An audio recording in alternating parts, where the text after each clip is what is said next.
ലോകത്തെ ഏറ്റവും വലിയ സന്നദ്ധ സംഘടന രാഷ്ട്രീയ സ്വയം സേവക സംഘം RSS അതിൻ്റെ 100ാം വാർഷികാഘോഷങ്ങളുമായി മുന്നോട്ട് പോവുകയാണ്. രാജ്യമെങ്ങും വിവിധ രീതിയിലുള്ള പരിപാടികളാണ് നടന്നുകൊണ്ടിരിക്കുന്നത്. രാജ്യത്തിന് പുറത്തും ഇത് സംബന്ധിച്ചുള്ള ആഘോഷങ്ങളൊക്കെ നടക്കുന്നു. സ്വാഭാവികമായിട്ടും ഓരോ രാഷ്ട്രസ്നേഹിയെ സംബന്ധിച്ചും രാഷ്ട്രത്തെ ജീവന് തുല്യം സ്നേഹിക്കുന്ന ഓരോ വ്യക്തിയെ സംബന്ധിച്ചും തികച്ചും അഭിമാനം നൽകുന്ന നിമിഷമാണിത്.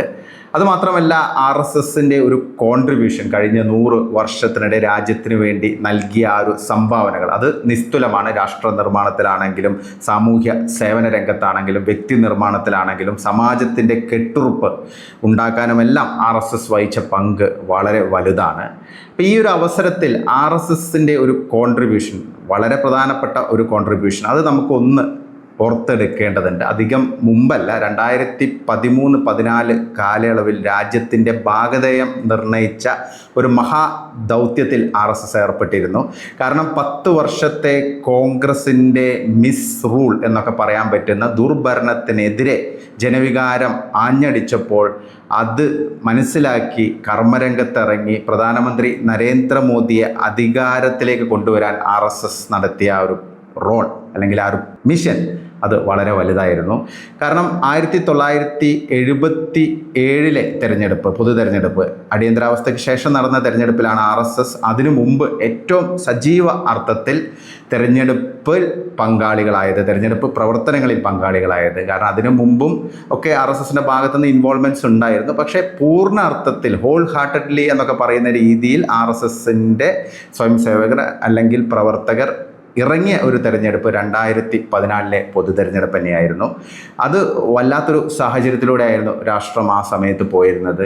അഴിമതിയിൽ മുങ്ങിക്കുളിച്ച UPA സർക്കാർ, 2G സ്കാം, അതുകൂടാതെ ആദർശ്, പിന്നെ കോമൺവെൽത്ത് സ്കാം, അങ്ങനെ നിരവധി സ്കാമുകൾ ഒരു ഭാഗത്ത്, രാജ്യസുരക്ഷ അപകട നിലയിൽ നിൽക്കുന്ന ഒരവസ്ഥ, ആഭ്യന്തര സ്ഫോടനങ്ങളൊക്കെ സംഭവിക്കുന്നു, മുംബൈ ഭീകരാക്രമണമൊക്കെ കഴിഞ്ഞ് വല്ലാത്തൊരു സാഹചര്യത്തിലൂടെ രാജ്യം പോയ ദിനങ്ങളായിരുന്നു അത്. പിന്നെ സ്ത്രീ സുരക്ഷയുടെ കാര്യത്തിൽ അപകടകരമായ രീതിയിലേക്ക് രാജ്യം മാറിയ നിർഭയ സംഭവം ഉൾപ്പെടെയുള്ള വിഷയങ്ങൾ. അപ്പോൾ ഈ ഒരു സാഹചര്യത്തിലാണ് ഇന്ത്യ എഗെയിൻസ്റ്റ് കറപ്ഷൻ മൂവ്മെൻറ്റുമായി അണ്ണാ ഹസാരെ രംഗത്ത് വരുന്നത്.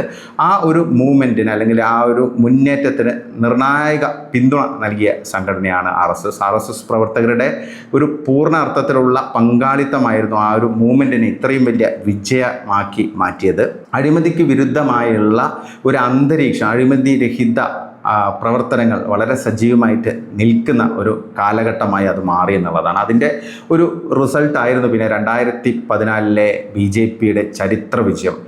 ചരിത്രത്തിലാദ്യമായി ഒറ്റയ്ക്ക് ഭൂരിപക്ഷം BJP സ്വന്തമാക്കുന്നു എന്നുള്ളത് ചെറിയൊരു കാര്യമല്ല. കാരണം ആരും മുമ്പ് അത് ചിന്തിച്ചിരുന്നില്ല. കാരണം അങ്ങനെ ഒരു സംഭവം ഇന്ത്യയിൽ നടക്കുമോ എന്നുള്ളത് പോലും, കാരണം BJPക്ക് ഒറ്റയ്ക്കൊരു ഭൂരിപക്ഷം ഇന്ത്യയിൽ ലഭിക്കുമോ എന്നുള്ളത് വളരെ ഡൗട്ട്ഫുള്ളായ ഒരു കാര്യമായിരുന്നു. ഈവൻ ഇൻസൈഡേഴ്സിന് പോലും ആ കാര്യത്തിൽ സംശയമുണ്ടായിരുന്നു. പക്ഷെ അവിടെ നിന്നാണ് RSSൻ്റെ ആ ഒരു സജീവമായുള്ള ഇടപെടൽ.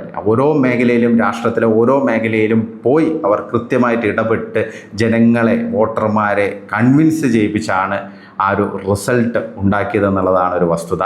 പ്രത്യേകിച്ച് സാമൂഹ്യ മേഖലയിൽ വളരെ മികച്ച പങ്കാളിത്തമുള്ളൊരു സംഘടനയാണ് RSS. അപ്പോൾ RSSൻ്റെ ആ ഒരു ഇൻവോൾവ്മെൻറ്റ് UPയിലും ഹരിയാനയിലും മഹാരാഷ്ട്രയിലൊക്കെ കാണാൻ സാധിച്ചു. ഇന്ത്യ ഒട്ടുക്കും RSSൻ്റെ പ്രവർത്തനങ്ങൾ ഏറ്റവും സജീവമായിട്ട് നിലയുറപ്പിച്ചാണ് ആ ഒരു വിജയം BJPക്ക് നേടിക്കൊടുത്തത്. പലപ്പോഴും തെരഞ്ഞെടുപ്പുകൾ ഇത് തന്നെയാണ്. കാരണം RSSൻ്റെ ഇടപെടലില്ലാതെ അല്ലെങ്കിൽ ചില റിസൾട്ടുകൾ ഉണ്ടാക്കാൻ സാധിക്കില്ല എന്നുള്ളതാണ് ഒരു വസ്തുത.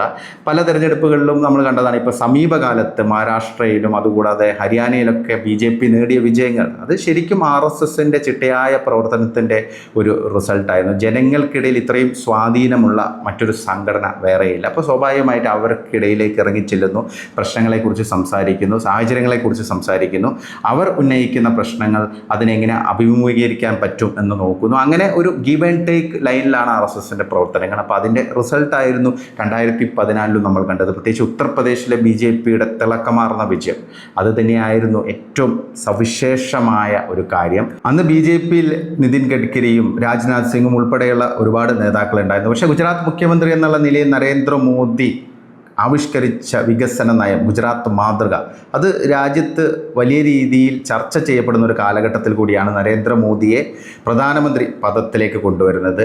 അത് BJPക്ക് വളരെ നിർണായകമായുള്ള ഒരു ശക്തി പകർന്നു എന്നുള്ളതാണ്. കാരണം ഒരു ശക്തനായ ഒരു നേതാവിനെ പ്രധാനമന്ത്രി സ്ഥാനത്തേക്ക് കൊണ്ടുവരാൻ സാധിച്ചു എന്നുള്ളതാണ്.